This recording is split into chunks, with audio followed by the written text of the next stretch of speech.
Imagine like a massive sheet of steel just flying down a conveyor belt in a rolling mill. Right, moving fast. Yeah, exactly, like 30 miles an hour. Huh? And it's glowing this dull, angry orange, just radiating intense heat. Now, if you're the one running that facility, you need to know the exact temperature of that steel right at that very second. So, you know, it doesn't fracture or cool improperly. But you obviously can't just stick a regular thermometer on it. No, definitely not. I mean, you can't touch it. It's moving way too fast. And, well, it would just instantly incinerate whatever physical probe you tried to press against it anyway. Which basically forces you to rely on capturing the invisible. Like, you literally can't measure the object itself, so you have to measure the light it's throwing off. Right. You're taking this intangible physical force and translating it into hard, actionable data in real time. It's wild. And that exact translation is what we're exploring in today's deep dive. Yeah. We're looking at the RSWD-HW-I20EX infrared temperature sensor. Made by Shandong Renke Control Technology. Yes, exactly. And look, on the surface, the documentation for this component, I mean, it reads like a pretty dense set of industrial schematics. Oh, totally. Very dry.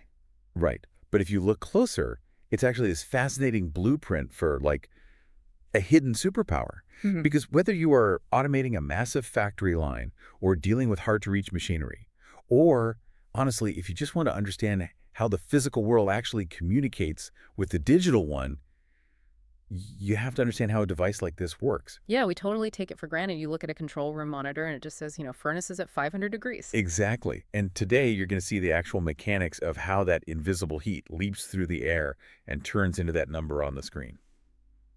So, okay, let's unpack this. Because I feel like we can't really understand the physical sensor itself until we understand the invisible light that it's hunting for, right? Right, absolutely. I mean, it really starts with the baseline physics of the universe. The fundamental premise here is that any object, and I mean absolutely any material, unless it's literally frozen to absolute zero, it radiates infrared energy outward. Even an ice cube. Even an ice cube, yeah. And the intensity of that radiation changes dynamically depending on the temperature of the object. So we can't see it with our naked eyes, obviously, but our bodies detect it all the time. Like holding your hand near a fire. Exactly.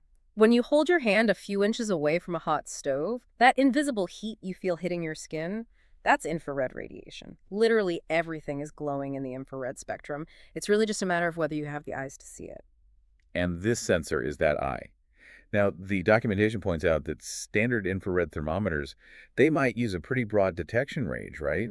Usually capturing wavelengths anywhere from like 0.8 up to 18 micrometers. Yeah, that's typical. But the engineers who built this specific Renke sensor, they kind of narrowed its vision. They locked it into this highly targeted spectral range of just 8 to 14 micrometers. So my question is, why narrow the vision? I mean, wouldn't casting a wider net capture more of that infrared energy? See, you would think so, but a wider net actually captures way too much noise, specifically from the environment itself. So that 8 to 14 micrometer range is known in physics as an atmospheric window. Atmospheric window. Yeah. Basically, if you try to measure infrared wavelengths outside of that specific band, the natural water vapor just floating around in the air will absorb the radiation before it ever even reaches the sensor. Oh, wow. Right? It creates this invisible fog that completely ruins your measurement. So by restricting the sensor to only look at the 8 to 14 micrometer band, the infrared energy shoots straight through the air like clear glass. It just completely ignores the humidity in the room. Okay, so it's effectively filtering out environmental interference at a pure physics level. That's so cool. It actually makes me think of this entire device like a highly specialized radio antenna. Oh, I like that. How so? Well, a normal radio antenna doesn't just pull in every single frequency vibrating through the sky all at once, right? If it did, your car stereo would just blast pure static. You have to tune it. Right, you dial it in. Exactly. And instead of tuning into acoustic sound waves to pick up, like a local jazz station, this optoelectronic receiver is permanently tuned to the specific 8 to 14 micrometer heat waves radiating off a physical target. That's a perfect way to conceptualize it. It catches those specific waves and then immediately runs them through this internal processing sequence. It pushes the raw data through an electronic line amplifier. It linearizes it, processes the signal, and then spits out the final temperature. Wait, hold on. Linearizes. Yeah. What does that actually mean in this context? Because it sounds like it's just, straightening a line on a graph. Well, I mean, that's effectively what it is doing, and it's super vital because the relationship between the temperature of a physical object and the actual electrical voltage it generates inside the sensor, it isn't a straight proportional line, it's this messy exponential curve. Oh, so it gets complicated fast. Exactly. If the sensor just spit out the raw voltage, the central computer wouldn't know what to do with it. So linearizing it means applying a complex mathematical algorithm right on the fly to straighten that messy curve out into a clean, predictable line where, x always equals y. Right. And what's fascinating here is the sheer speed of that entire sequence. Mm-hmm. Capturing the light, amplifying it, doing the complex math to linearize the curve, and then outputting the data. The specs show a response time of just 150 milliseconds. Which is incredibly fast. Yeah, for a 95% accurate reading. And that's exactly why we started with the scenario of the rolling steel mill, right? A traditional contact thermometer relies on thermal conduction. It has to touch the hot thing. Yes. It has to physically touch a target, wait for the heat to transfer into itself, and basically equalize its own temperature with the object before it can even give you a reading. And that takes real time. Meanwhile, the steel has already moved 50 feet down the line. Exactly. But the sensor is reading photons moving at the speed of light. So at 150 milliseconds, it is essentially instantaneous. It allows you to accurately measure a target that is flying past it in the blink of an eye. Okay, so we have this incredibly fast, highly tuned optoelectronic eye capturing heat through an atmospheric window. But, and this is a big but, a fast reading is completely useless if you are aiming at the wrong thing. Oh, 100%. Which brings us to the geometry of the device, because knowing how it reads heat is only half the battle. The actual failure point for most operators out in the field is where it's looking. This is where physical installation meets the laws of optics. So this specific unit features an optical resolution of 20.1. 20 to 1, okay. And understanding that specific ratio is literally the difference between a flawless safety system and a catastrophic factory accident. Yeah, the technical diagrams map this out visually in the manual. So the 20.1 ratio refers to the distance to the target compared to the spot diameter that's actually being measured. I kind of think of it like shining a flashlight against a blank wall. Yes, perfect analogy. Right. The further you back away from the wall, the wider that beam spreads out. So if you mount this sensor 1,000 millimeters away from your target, the invisible measuring spot spreads out to 50 millimeters across. Right. And as you move the sensor closer, that measuring spot naturally tightens up. So at 600 millimeters away, you are looking at a 30 millimeter spot. And if you bring it extremely close, say just 100 millimeters away, you get this highly targeted pinpoint measurement spot of just 13 millimeters. But the documentation stresses a really crucial precaution regarding this expanding cone of vision. The target you want to measure must be larger than, or at least the exact same size as, the measured point. It has to completely fill that field of view. It has to fill the whole spot, yes. But wait, let's look at a real-world scenario where that goes wrong. Let's say I have a glowing hot wire on a machine, and it's only about 10 millimeters thick. But for safety reasons, maybe because the machinery is moving, I mount the sensor a full 1,000 millimeters away. Okay, I see where you're going. Well, we just established that at 1,000 millimeters, the sensor's measuring spot is 50 millimeters wide. So my 10 millimeter wire is way smaller than the spot. I assume the sensor doesn't just magically lock onto the hottest thing in its view. It absolutely does not. And honestly, that assumption is exactly what gets people into trouble. The sensor is entirely passive. It just drinks in whatever infrared light happens to be inside that 50 millimeter cone. Everything in the cone. Everything. So if your hot wire is only taking up a tiny fraction of that circle, the sensor is going to average the blistering heat of the wire with the temperature of whatever happens to be sitting in the background. Oh man, so if the wire is 800 degrees, but it's sitting in front of a cold 20-degree brick wall, the sensor will blend those two signals together and output a falsely low reading. It might tell the computer the wire is only 400 degrees. That's terrifying. An operator might see that 400-degree reading, think the wire is safe enough to approach, and then accidentally touch an 800-degree hazard. Exactly. The precision of this instrument is incredibly tight. It's usually plus or minus 1% of the measured value, or 1.5 degrees Celsius. But that precision is completely dependent on the user understanding the geometry. If you set it up wrong, the sensor will execute a mathematically flawless measurement. Of the wrong thing. Exactly, of the wrong thing. Wow. The sensor isn't wrong, you just asked it a bad question. Well said. So we've mapped out the physics of the atmospheric window, and we understand the strict geometric cone required to aim it. Now, I kind of want to look at the physical armor of this device. Yeah, the hardware itself. Right. Because we are talking about deploying these things in industrial mills, automated processing plants, maybe highly corrosive environments.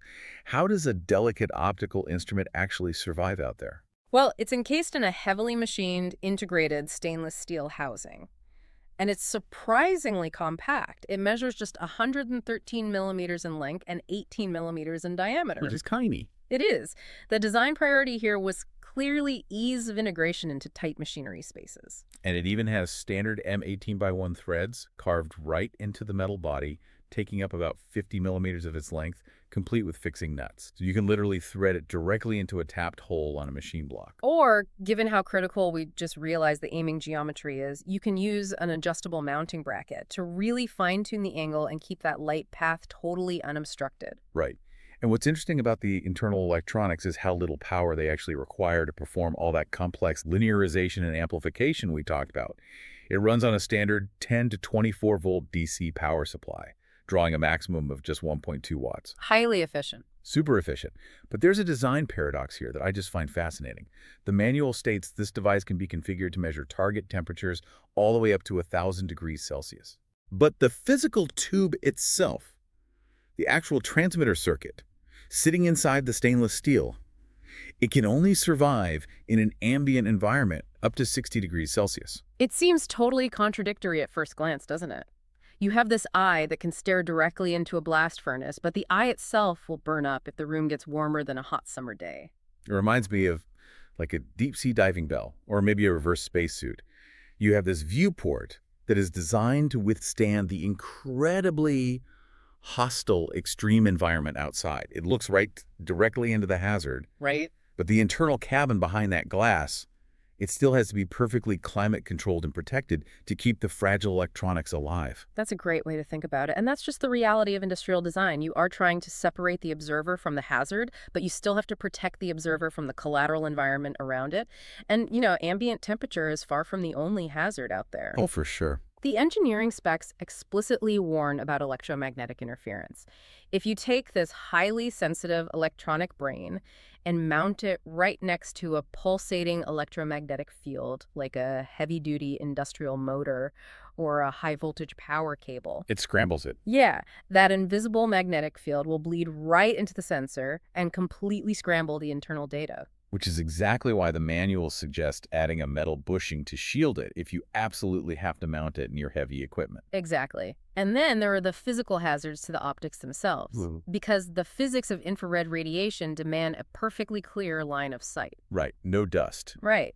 If you place this in a factory filled with airborne grease, dust, or heavy smoke, those particles will physically settle onto the lens. They create this microscopic blanket that effectively blinds the sensor. Because the heat waves hit the dirt instead of the optoelectronic receiver. Yes. So the maintenance protocols strictly require cleaning the lens with specialized mirror paper and alcohol. You have to dissolve the grime without scratching the glass. Because even a tiny microscopic scratch on that lens will scatter the infrared light before the processor can even read it. Exactly.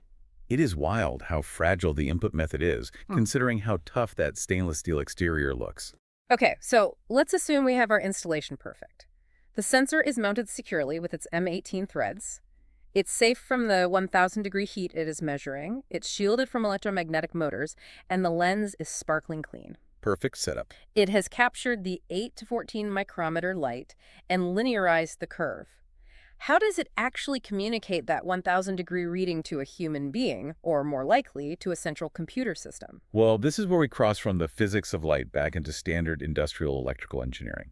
The sensor utilizes a 3-wire system. Okay. You have a red wire providing the positive 24-volt hour, a blue wire for the signal output, and a gray shielded wire to help fight off that electromagnetic interference we just discussed. And the output signal running down that blue wire, it isn't a digital file, right? It isn't a string of code or a readout on a screen.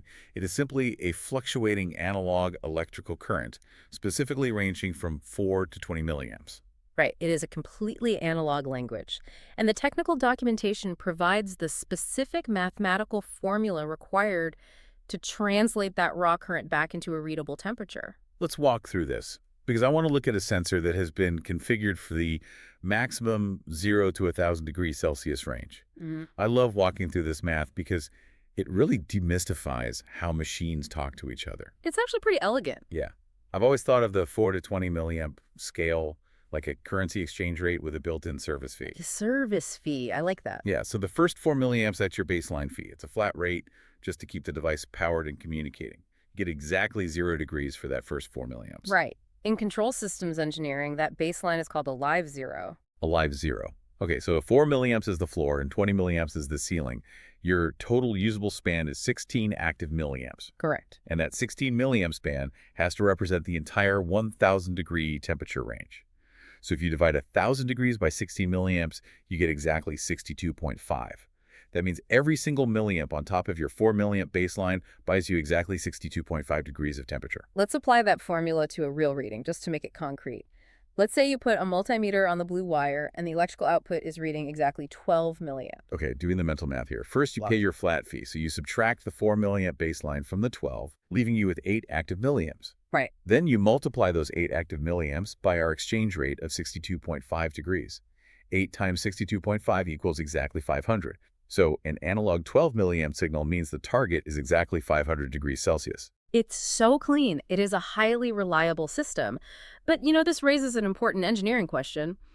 Why use 4 to 20 milliamps as the industry standard in the first place? Why not just use 0 to 20 milliamps? I mean, if 0 milliamps equaled 0 degrees, the math would be so much cleaner. Right. It goes back to that live zero concept, doesn't it? Precisely. It is a built-in mechanical failsafe. Think about it. If the scale was 0 to 20, and the sensor was looking at a piece of machinery that had naturally cooled down to 0 degrees, it would output 0 milliamps. Makes sense. But what happens if a forklift accidentally drives over the cable and severs it entirely? The output would also drop to 0 milliamps. Oh, so the central computer wouldn't know the difference between a freezing cold room and a broken wire. Exactly. And in an automated factory, that ambiguity is incredibly dangerous. A severed wire could result in a computer thinking a massive furnace is totally cold. Its automated response would be to turn the gas up to maximum, which could cause a catastrophic meltdown. So, by setting the baseline at 4 milliamps, the system is constantly proving that it is alive, connected, and functioning. If the signal ever drops to 0, the computer instantly triggers an error protocol because it logically knows the wire is physically cut or the power supply has failed. That is brilliant design. The failsafe is baked right into the math itself. And you actually see that logic reflected in the troubleshooting section of the documentation. Oh, absolutely. It notes that if there's an output error, the first thing to check usually isn't the physical sensor itself. It is often a range mismatch in the programmable logic controller, the PLC. Right, the computer reading it. Yeah. For example, the sensor is sending math calibrated for a 600-degree range, but the central computer is incorrectly calculating for a 1,000-degree range. Or the manual highlights the physical reality of voltage drops over long distances. If you have to run that blue signal wire hundreds of feet across a massive warehouse, the inherent resistance of the copper wire itself can degrade the signal. It chews up some of those delicate milliamps and throws off the math completely. Or, quite simply, the wiring method could just be reversed. You plug the red wire into the blue terminal.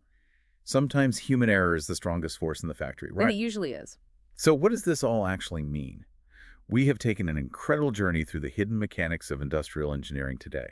We've seen how a highly compact 113mm stainless steel tube utilizes the invisible 8 to 14 micrometer atmospheric window to instantly capture thermal radiation. Right. We've learned the critical importance of mastering the 20.1 optical geometry so we avoid falsely averaging the background environment. And we've walked through the really elegant math of translating a 4 to 20 milliamp live zero electrical current into actionable life-saving data. It really is a testament to how cleverly we have learned to interface with the physical world. I mean, we are taking this chaotic, blistering physical environment and converting it into a neat, highly reliable language that machines can understand. And the real value to you as you move through the world is that the next time you see footage of a high-tech automated assembly line, or you just notice a small metal cylinder mounted above a piece of heavy machinery, it is no longer just a static object to you. You know what it's doing. Exactly. You know the invisible physics it is silently capturing. You know the strict, invisible geometric cone it relies on to see clearly. And you know the exact mathematical equations pulsing through its wires to keep the whole system running safely. You've basically learned to decode the invisible infrastructure hiding just beneath the surface. But before we wrap up this deep dive, I do want to leave you with one final kind of provocative thought. Something that isn't explicitly warned about as a hazard in the specs, but it builds entirely on the physics we've explored today. Okay, let's hear it. Early in the documentation, it notes that this particular sensor has a fixed emissivity of 0.95. Right. Emissivity. Yeah. Emissivity is essentially a measure of how efficiently a physical object emits its own infrared energy. A perfectly efficient emitter is a 1.0. And setting a standard sensor to a fixed 0.95 is a really great, highly practical baseline because it covers the vast majority of materials you find in an industrial setting. Organics, water, wood, heavily oxidized metals, painted surfaces, they all behave pretty predictably right around that 0.95 mark. Right. But because this sensor's algorithm is permanently locked to 0.95, what happens if you point it at a shiny, highly polished piece of aluminum or stainless steel? Oh, that's interesting. Reflective metals have incredibly low emissivity, sometimes registering as low as 0.05. They basically act like thermal mirrors. They don't emit their own internal heat efficiently. Instead, they reflect the ambient infrared energy of the room around them. Which means this highly precise, instantaneous technological eye would be entirely deceived. Exactly. It implies that there is an entire class of materials in the physical world that are essentially invisible or perfectly camouflaged from this kind of measurement. A shiny, polished steel pipe could be boiling hot to the touch, but the sensor might look right at it and confidently report that it is room temperature simply because it is reflecting the cold wall behind you. That's a scary thought. It is. Oh. I invite you to look up the concept of emissivity and explore the physics of thermal reflection. It really makes you wonder, in a world that is increasingly monitored, automated, and controlled by invisible sensors, what else might be hiding in plain sight?